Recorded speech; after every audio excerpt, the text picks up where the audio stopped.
Hello everyone. उम्मीद है आप लोग बहुत अच्छे होंगे बच्चों। आज के इस वीडियो में हम लोग मुख्य रूप से 10वीं क्लास का जो सामाजिक विज्ञान का भूगोल विषय है, इनके सारे ऑब्जेक्टिव यानी कि मल्टीपल चॉइस क्वेश्चंस वैकल्पिक प्रश्नों का समाधान करेंगे। इसमें टोटल बच्चों 30 प्रश्न लिया गया है। जो प्रश्न आपको बोर्ड परीक्षा में पूछा हुआ है वो भी प्रश्न यहाँ पर मैं जोड़ दिया हूँ, और जो प्रश्न 2023 में आया हुआ है वो भी प्रश्न मैं यहाँ पर सम्मिलित कर दिया हूँ। ठीक है, तो सारे प्रश्नों को आप लोगों को क्या करना है बच्चों, जवाब देना है। और जो प्रश्न आपसे नहीं बनेगा अपना नोट कॉपी में नोट डाउन कर लेनी है। चैप्टर का नाम है भारत संसाधन एवं उपयोग, यानी कि किस प्रकार से संसाधन किसे कहते हैं, संसाधन कितने प्रकार के होते हैं, संसाधनों का उपयोग किस प्रकार से किया जा सकता है, संसाधनों के संबंध में महात्मा गांधी ने क्या कहा है, उसके बाद डाकुओं का संबंध इस संसाधन से क्या संबंध है। इस प्रकार से सारे प्रश्न हम लोग देखने वाले हैं।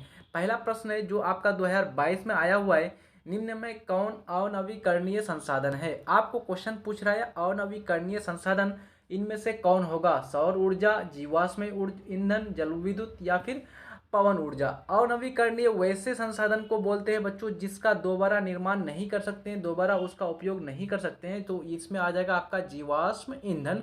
ये अनवीकरणीय संसाधन के अंतर्गत आता है। दूसरा प्रश्न है कोयला किस प्रकार का संसाधन है। काफी इंपॉर्टेंट प्रश्न है बच्चों।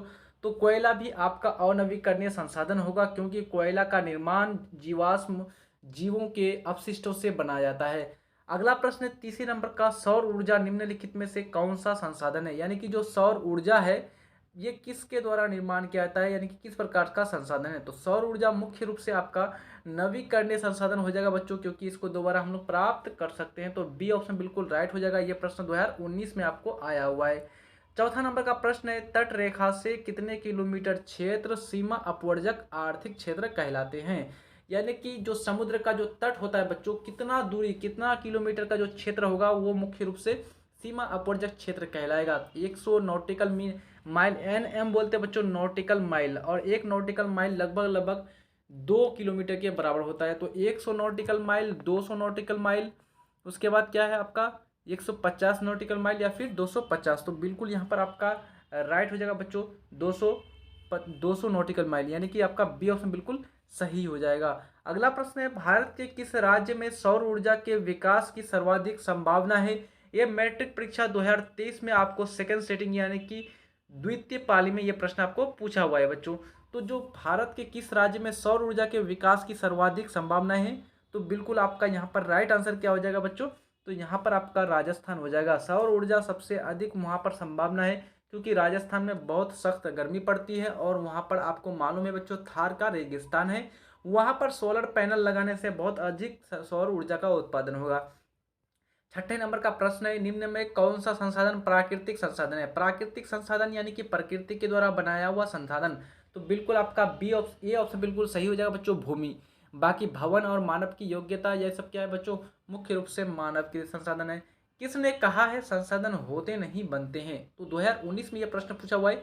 यह सीधा सीधा आपको कथन आया हुआ है कि किसका यह कथन है कि संसाधन होते नहीं बनते हैं, तो जिम्मरमैन का। ए ऑप्शन बिल्कुल सही हो जाएगा। आठवें नंबर का प्रश्न है पवन ऊर्जा निम्नलिखित में से कौन सा संसाधन है। तो पवन ऊर्जा के बारे में जब भी आपको पूछा जाए तो ध्यान रखना है पवन ऊर्जा पुनः पूर्ति योग्य संसाधन है, यानी कि इसको दोबारा प्राप्त कर सकते हैं। तो बी ऑप्शन बिल्कुल सही हो जाएगा।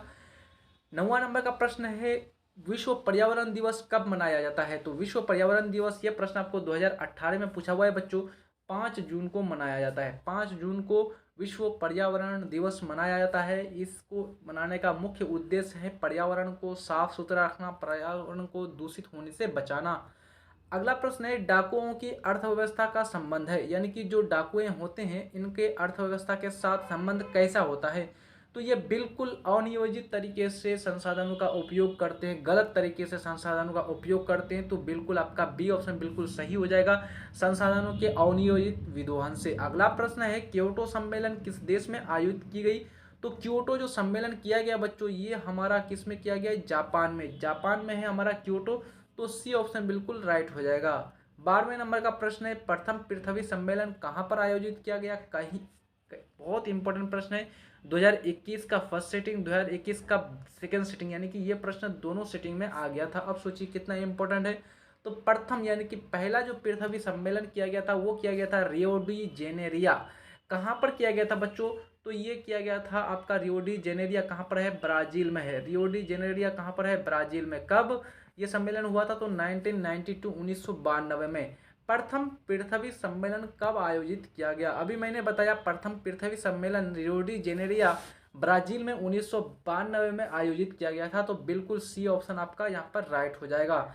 अगला प्रश्न है, द्वितीय पृथ्वी सम्मेलन कहाँ पर हुआ था, तो द्वितीय पृथ्वी सम्मेलन जो हुआ था बच्चों, वो अमेरिका में हुआ था, न्यूयॉर्क, अमेरिका के न्यूयॉर्क में। द्वितीय पृथ्वी सम्मेलन कब आयोजित किया गया था, आपको यहाँ पर क्वेश्चन पूछ रहा है कि कब आयोजित किया गया था, तो 1997 में, 1997, बिल्कुल बी ऑप्शन राइट हो जाएगा।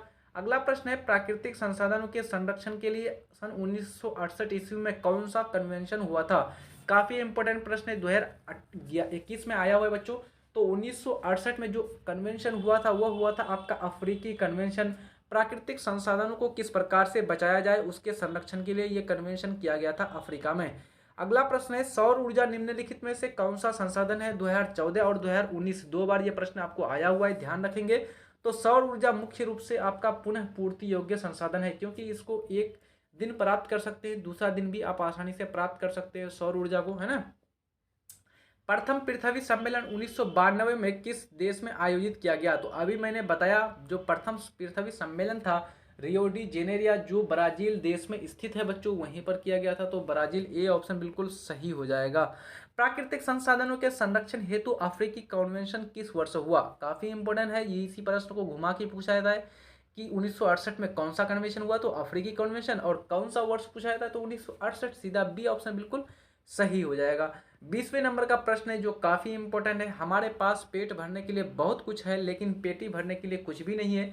तो बिल्कुल ये जो कथन है ये गांधी जी का है, यानी कि गांधी जी ने ये कथन दिया था कि हमारे पास पेट भरने के लिए बहुत कुछ है लेकिन पेटी भरने के लिए कुछ नहीं है। निम्नलिखित में कौन प्राकृतिक संसाधन है, आपको बताना है इनमें से नेचुरल रिसोर्स प्राकृतिक संसाधन कौन है, वन, नदियां, नगर, खनिज। तो बिल्कुल अगर ध्यान से देखेंगे बच्चों तो यहाँ पर आपका क्या हो जाएगा, वन आपका प्राकृतिक संसाधन आ जाएगा। लेकिन आपको क्वेश्चन पूछ रहा है प्राकृतिक संसाधन नहीं है, तो ध्यान से देखेंगे, वन प्राकृतिक संसाधन, नदियां प्राकृतिक संसाधन, खनिज प्राकृतिक संसाधन, लेकिन नगर आपका प्राकृतिक संसाधन के अंतर्गत नहीं आएगा। तो सी ऑप्शन बिल्कुल सही हो जाएगा। लौह अयस्क किस प्रकार का संसाधन है, तो लौह अयस्क के बारे में बात करें तो ये प्रश्न 2021 में पूछा हुआ है। ये आपका अनवीकरणीय संसाधन है, इसका दोबारा निर्माण नहीं कर सकते हैं। निम्न में कौन सा संसाधन प्राकृतिक संसाधन है, आपको बताना है प्राकृतिक संसाधन इनमें से इन चारों में से कौन है। तो ध्यान से देखेंगे बच्चों तो भूमि आपका प्राकृतिक संसाधन के अंतर्गत आ जाएंगे। 24वें नंबर का प्रश्न है, निम्नलिखित में से कौन सा संसाधन नवीकरणीय संसाधन है। ये प्रश्न, ये जो अध्याय है बच्चों संसाधनों से जुड़ा हुआ है, इसलिए ज्यादातर प्रश्न आपको संसाधनों से संबंधित आ रहे हैं। तो निम्नलिखित में आपको बताना है चारों में से कौन नवीकरणीय संसाधन है। नवीकरणीय संसाधन मतलब कि उसको दोबारा हम प्राप्त कर सकते हैं। तो बिल्कुल आपका जल विद्युत यानी कि पन बिजली, पानी से जो बिजली निर्माण करते हैं, ये पहला दिन भी प्राप्त कर सकते हैं, दूसरा दिन भी प्राप्त कर सकते हैं, यानी कि लगातार जब तक पानी रहेगा तब तक आप प्राप्त कर सकते हैं। 24वें नंबर का प्रश्न है, इनमें से किसका भंडारण सीमित है। सीमित के बारे में पूछ रहा है कि यानी कि एक निश्चित मात्रा में इसकी उपस्थिति है, हवा, सौर ऊर्जा, पानी या फिर खनिज तेल। तो बिल्कुल आपका डी ऑप्शन राइट हो जाएगा। खनिज तेल, पेट्रोलियम, केरोसिन, डीजल ये सब क्या है बच्चों, इसका भंडारण सीमित है, यानी कि निश्चित मात्रा में, एक निश्चित समय के बाद इसका समापन जरूरी है, समाप्त हो जाएगा ये। 25वें नंबर का प्रश्न है, नर्मदा बचाओ आंदोलन का नेतृत्व किसने किया था। तो नर्मदा बचाओ आंदोलन जो चलाया गया था किसके नेतृत्व में, मेधा पाटेकर जी के नेतृत्व में। सुंदरलाल बहुगुणा के नेतृत्व में चिपको आंदोलन चलाया गया था। महात्मा गांधी जी के नेतृत्व में बच्चों भारत छोड़ो आंदोलन, सभी ने अवज्ञा आंदोलन, असहयोग आंदोलन चलाया गया था, आप लोग को मालूम होगा। 26वें नंबर का प्रश्न है, उपयोगिता के आधार पर संसाधन कितने प्रकार के होते हैं, यानी कि उपयोगिता के आधार पर 2 प्रकार, 3 प्रकार, 4 प्रकार या फिर 5 प्रकार। तो उपयोगिता के आधार पर 2 प्रकार के संसाधन होते हैं, एक होते हैं नवीकरणीय और एक होता है अनवीकरणीय। अगला प्रश्न है आपका, इनमें से कौन सा राज्य पवन ऊर्जा के लिए उपयुक्त है। पवन ऊर्जा यानी कि सबसे ज्यादा जहां पर हवा चलेगी, जिस राज्य में सबसे ज्यादा पवन ऊर्जा का निर्माण वहीं पर हो सकता है।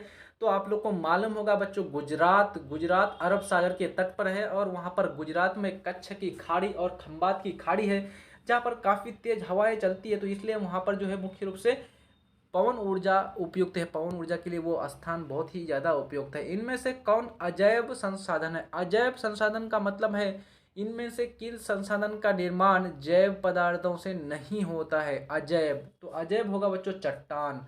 बाकी बात की जाए कोयला, तो कोयला मुख्य रूप से पेड़ पौधों के सड़ने गलने, जानवरों के सड़ने गलने से बनता है। पेट्रोलियम भी इसी प्रकार से बनता है।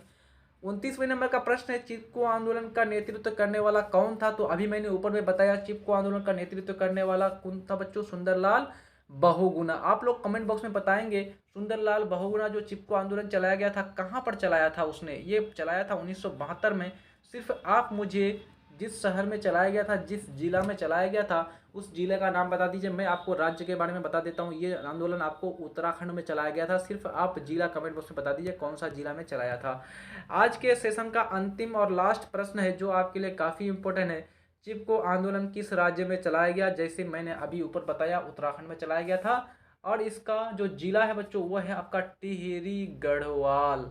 कौन सा जिला में चलाया गया था? टिहरी गढ़वाल नामक जिला में चलाया गया था। जो जो टिहरी गढ़वाल कमेंट बॉक्स में दिए हैं उसका आंसर बिल्कुल राइट है। तो आई थिंक ये सारे प्रश्न आपको काफ़ी हेल्पफुल रहेगा बच्चों, और यहाँ से कोई भी प्रश्न आपको आउटी से नहीं पूछेगा।